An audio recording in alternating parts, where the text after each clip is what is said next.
అంబేద్కర్ విదేశీ విద్యా పథకం చేస్తే విధానాన్ని తీసుకొస్తే అవి తీసేసి జగనన్న విదేశీ విద్యా పథకం అని చెప్పి దానికి కూడా డబ్బులు ఇవ్వలేదు.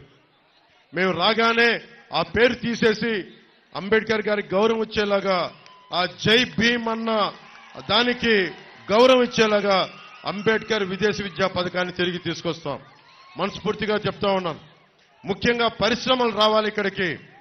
మనకి ఇంత గొప్ప కొబ్బరి ఉంది, ఇక్కడ పంట ఉంది, దానికి అనుబంధ పరిశ్రమలు లేవు.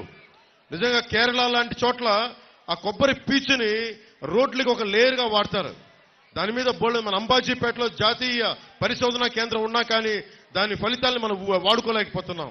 ముఖ్యంగా కొబ్బరి పరిశోధన మనకి పారిశ్రామికంగా ఇక్కడ అనుబంధ పరిశ్రమలు వస్తే చాలా మంది యువతకి ఇక్కడ ఉపాధి అవకాశాలు దొరుకుతాయి. ఐటీ పరిశ్రమలను తీసుకొస్తున్నాం.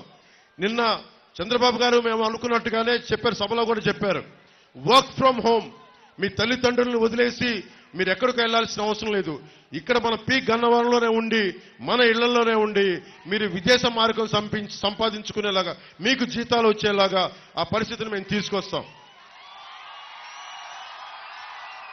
అలాగే నేను కోరుకుంటుంది కూడా, నేను నా కోసం చేయట్లేదు ఇదంతా. నేను సినిమాలు చేస్తే నేను కోట్లు సంపాదించుకునే జీవితం నాది. ఈ రోజున ప్రతి అడ్డమైన వ్యక్తి నన్ను తిడతా ఉంటే నేను భరిస్తా ఉన్నాను.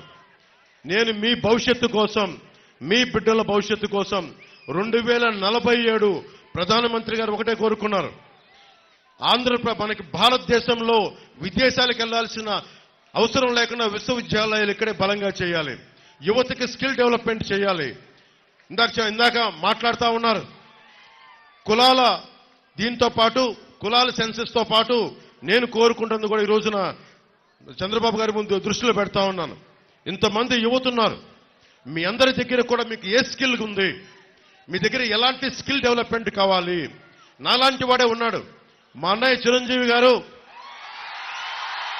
మొన్నే ఇంతకాలం ఎప్పుడు నా మంచి కోరుకునేవారు. మొన్న మొదటిసారి ఆయనకు ఒకటి మనసు కదిలింది. కౌలు రైతులకి అండగా నిలబడినందుకు, అన్ని వేల మంది కౌలు రైతులకి మేము అండగా నిలబడిన కదిలి నిజంగా జనసేన చాలా మంచి పని చేస్తుంది.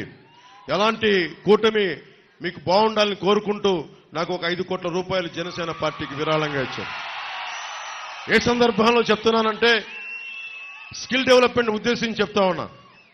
మీలో నాకు తెలియదు, మీలాగే నాకు ఏం కోరికలు లేవు, ఏం అవ్వాలో నాకు తెలియదు. కానీ